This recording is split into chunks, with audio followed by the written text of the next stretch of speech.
अस्सलाम वालेकुम viewers, welcome back to my channel. उम्मीद है जी सब ठीक ठाक होंगे और बहुत खुश होंगे। आज मैं आपके साथ शेयर करने वाली हूँ मखंडी हलवे की रेसिपी। ये हलवा बहुत ही मज़ेदार बनके तैयार होता है। ये पाकिस्तान के बहुत से इलाकों में शादियों में एज अ डिज़र्ट बना के सर्व किया जाता है। इसको आप बना के लॉन्ग टाइम के लिए स्टोर भी कर सकते हैं क्योंकि ये जल्दी ख़राब नहीं होता। अगर आप मेरे चैनल पर नए हैं तो वीडियो देखने से पहले मेरे चैनल को जल्दी से सब्सक्राइब कर लें और बेल आइकन को ज़रूर प्रेस करें।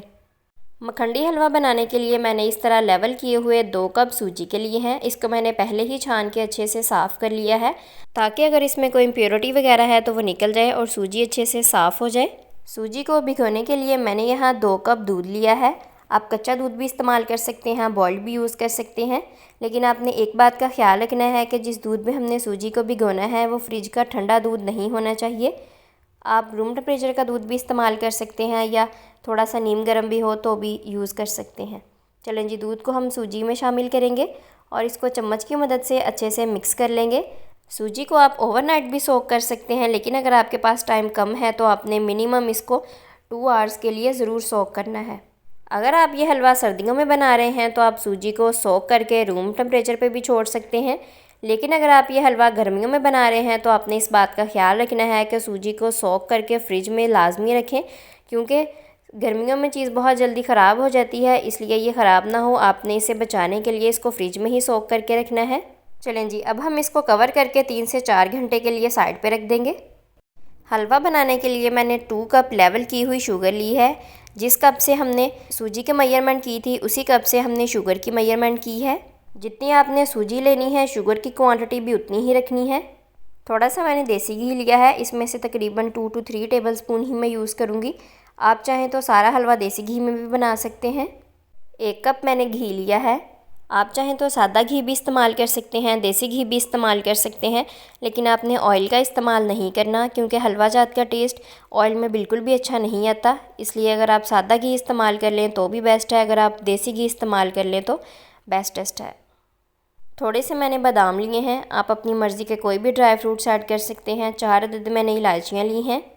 जितनी मैंने सूजी ली है उतनी ही शुगर ली है। ये बिल्कुल परफेक्ट मीठा होता है, लेकिन अगर आप थोड़ा ज़्यादा मीठा खाना पसंद करते हैं तो शुगर थोड़ी ज़्यादा ऐड कर लीजिएगा, लेकिन इतना मीठा बिल्कुल परफेक्ट होता है। सूजी को 100 किए हुए 4 घंटे गुजर गए हैं। अब हम हलवा बनाना शुरू करते हैं। इसके लिए आपने कढ़ाई ले लेनी है, उसमें सबसे पहले घी शामिल करेंगे। जब ये अच्छे से मेल्ट हो जाएगा तो हम इसमें बादाम शामिल करेंगे और इनको हल्का सा रोस्ट कर लेंगे। आप चाहें तो बादाम रोस्ट किए बगैर भी शामिल कर सकते हैं, लेकिन रोस्ट किए हुए बादामों का टेस्ट ज़्यादा अच्छा आता है। चलें जी, अच्छे से रोस्ट करने के बाद बादामों को मैंने अलग प्लेट में निकाल लिया है। इनको हम साइड पे रखेंगे और इस गर्म घी में ही हम इलायचियाँ शामिल करेंगे और इनको हल्का सा कड़कड़ा लेंगे ताकि इनकी बहुत प्यारी सी खुशबू और फ्लेवर आए हलवे में। इलायचियों को मैंने हल्का सा कड़कड़ा लिया है। अब हम इसमें शुगर ऐड करेंगे। ये देखें जी, सारी शुगर हमने इसमें शामिल कर दी है। अब हम इसको चम्मच की मदद से मिक्स करते जाएंगे। मीडियम टू लो फ्लेम पे इसमें हमने चम्मच चलाते जाना है कंटिन्यूसली और इनको मिक्स करते जाना है जब तक शुगर का कलर हल्का सा ब्राउनिश नहीं हो जाता। मखंडी हलवा एरियाज़ के हिसाब से डिफरेंट वेज से बनाया जाता है, लेकिन आज मैं आपके साथ मोस्ट ईजीएस्ट वे शेयर कर रही हूँ इसको बनाने का। जो छोटी छोटी बातें और टिप्स मैं आपके साथ शेयर करूँगी उनको ज़रूर ध्यान में रखिएगा ताकि आपका हलवा बहुत ही परफेक्ट बन के तैयार हो। ये देखें जी, चीनी इस फॉर्म में आना शुरू हो गई है। ये देखें जी, 2 से 3 मिनट के बाद शुगर इस फॉर्म में आ गई है। इसका लाइट गोल्डन सा कलर अपेयर होना शुरू हो गया है। इस पॉइंट पे आके हमने इसमें पानी शामिल करना है। पानी शामिल करने से पहले फ्लेम आपने बिल्कुल लो कर देनी है। ये स्टेप आपने बहुत ध्यान से करना है। एक हाथ में हमने कढ़ाई का ढक्कन पकड़ना है और दूसरे हाथ से हमने इसमें पानी शामिल करना है। ये स्टेप आपने बहुत ध्यान से और एहतियात से करना है क्योंकि चीनी और घी बहुत ज़्यादा गर्म होते हैं और जब हम इसमें पानी शामिल करते हैं तो इनके बबल्स बनते हैं और ये बबल्स के छींटे आपके ऊपर ना गिर जाएं, आपका मुंह और हाथ जलने से बच जाएं, इसलिए आपने इस स्टेप को ज़रूर ध्यान में रखना है। ये देखें जी, हमने कढ़ाई का ढक्कन उठाया, आप लोग देख सकते हैं इस तरह इसमें बबल्स बन रहे हैं। बाकी का पानी भी हम इसमें शामिल कर देंगे। टोटल मैंने ½ लीटर पानी शामिल किया है इसमें। पानी शामिल करने के बाद फ्लेम हमने मीडियम कर देनी है क्योंकि घी और चीनी बहुत ज़्यादा गर्म थे। जब हमने इसमें रूम टेम्परेचर का पानी शामिल किया है तो ये इस तरह जम गई है, लेकिन कोई बात नहीं, फ्लेम हमने मीडियम कर दी है। जैसे जैसे पानी गर्म होता जाएगा शुगर इसमें डिज़ोल्व होती जाएगी। ये देखें जी पानी पकना शुरू हो गया है, आप लोग देख सकते हैं। जैसे जैसे पानी गर्म होगा शुगर जो है वो सॉफ्ट होती जाएगी और इसमें डिज़ोल्व होना शुरू हो जाएगी। इस तरह आपने हल्का हल्का सा चम्मच की मदद से इसको हिलाते जाना है बहुत ध्यान से। आपके ऊपर छींटे नहीं गिरने चाहिए इसके, क्योंकि ये बहुत ज़्यादा गर्म है। ये देखें जी इसी तरह हम इसको हल्का हल्का सा मिक्स करते जाएंगे। आप लोग देख सकते हैं 3 से 4 मिनट के बाद शुगर अच्छे से डिज़ोल्व हो गई है। हमने इसको सिर्फ इतना ही पकाना था कि शुगर इसमें अच्छे से डिज़ोल्व हो जाए। शुगर अच्छे से डिज़ोल्व हो गई है। अब हमने इसको मज़ीद नहीं पकाना, शीरा अच्छे से तैयार है। हमें 1 या 2 तार वाला शीरा बिल्कुल भी नहीं चाहिए। इस पॉइंट पे आके हम इसमें सोक की हुई सूजी शामिल करेंगे। ये देखें जी 3 से 4 घंटे के बाद ये इस तरह की फॉर्म में आ गई है। इसने दूध अच्छे से अब्ज़ॉर्ब कर लिया है। अब हम इसको शीरे में शामिल करेंगे। बॉल को अच्छे से साफ़ करके इसमें शामिल कर देंगे ताकि कोई भी चीज़ आया ना हो। इस पॉइंट पे आके हमने फ्लेम बिल्कुल लो कर देनी है और इसमें चम्मच चलाते जाना है। चम्मच की डायरेक्शन आपने ये रखनी है। आप लोग मेरी हैंड मूवमेंट नोट कर सकते हैं। इसी तरह आपने इसमें चम्मच चलाना है, गोलाई में इसमें चम्मच बिल्कुल भी नहीं चलाना। लो फ्लेम पे इसी तरह कंटिन्यूसली इसमें चम्मच चलाते जाएंगे ताकि इक्वली ये कुक हो सके। अभी तो आपको देखने में घी बहुत ज़्यादा लग रहा होगा, लेकिन ये बिल्कुल भी ज़्यादा नहीं है, क्योंकि मखंडी हलवे में घी जितना ज़्यादा होगा उतनी अच्छी तरह इसकी भुनाई होगी और हलवा उतना ही मज़ेदार बन के तैयार होगा। ये देखें जी लो फ्लेम पे कंटिन्यूसली हम इसमें चम्मच चलाते जा रहे हैं।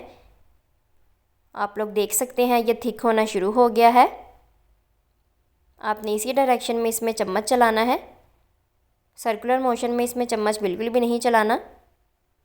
आपने थोड़ा गहराई में चम्मच चलाना है ताकि हलवा नीचे ना चिपकने पाए। ये देखिए जी आप लोग देख सकते हैं हलवा इस फॉर्म में आना शुरू हो गया है। सूजी ने पानी को अच्छे से अब्ज़ॉर्ब कर लिया है। नेक्स्ट सारा प्रोसेस हमने लो फ्लेम पे ही करना है। इसकी तकरीबन 35 से 40 मिनट के लिए इसी तरह भुनाई करते जाएंगे। दोबारा आप लोग मेरी हैंड मूवमेंट नोट कर लें। हमने इसी तरह छोटे छोटे पैचेस में इसमें चम्मच चलाना है और थोड़ा गहराई में चम्मच चलाना है ताकि हलवा नीचे पैंदे में चिपकने ना पाए। ये देखें जी आप लोग देख सकते हैं इस तरह हमने छोटे छोटे पैचेस में इसमें चम्मच चलाना है। अगर आप नॉन स्टिक कढ़ाई यूज़ कर रहे होंगे तो ऑब्वियसली हलवा पैंदे में नीचे नहीं चिपकेगा, लेकिन हलवा जात कोशिश किया करें कि आप नॉन स्टिक बर्तन में ना ही बनाएं, क्योंकि नॉन स्टिक बर्तन में इनका ज़्यादा अच्छा टेस्ट नहीं आता। सिल्वर या स्टील की किसी कढ़ाई में या बर्तन में बनाएं तो इससे हलवा जात ज़्यादा मज़े के बन के तैयार होते हैं, क्योंकि ऐसे बर्तनों में हलवा जात की भुनाई ज़्यादा अच्छे तरीके से हो पाती है और ये ज़्यादा मज़ेदार बन के तैयार होते हैं। अब हम इसमें रोस्ट किए हुए बादाम शामिल करेंगे। आप चाहें तो अपनी मर्ज़ी के कोई भी नट्स वगैरह ऐड कर सकते हैं। इस पॉइंट पे आके हम इसमें साथ ही 3 टेबलस्पून देसी घी के शामिल कर देंगे। आप चाहें तो सारा हलवा देसी घी में भी बना सकते हैं, क्योंकि देसी घी से हलवा जात में बहुत अच्छा सा फ्लेवर और खुशबू आती है और ये ज़्यादा मज़ेदार बन के तैयार होते हैं। आप लोग मेरी हैंड मूवमेंट नोट कर सकते हैं। हमने छोटे छोटे पैचेस में इस तरह हलवे को गहराई में चम्मच चलाते हुए हिलाते जाना है ताकि अच्छा सा हलवा बन के तैयार हो जाए। इसी तरह हमने इसमें चम्मच चलाते जाना है और इसको 35 से 40 मिनट के लिए भूनते जाना है ताकि अच्छा सा हलवा बन के तैयार हो जाए। आपने इस बात का ख्याल रखना है कि हलवा पेंदे में ना चिपके, क्योंकि अगर ये एक दफ़ा चिपकना शुरू हो जाए तो जलना शुरू हो जाता है, जिससे हलवे के टेस्ट में बहुत फ़र्क आ जाता है और हलवे का टेस्ट अच्छा नहीं लगता। इसलिए कोशिश करें कि आपका चम्मच रुकने ना पाए।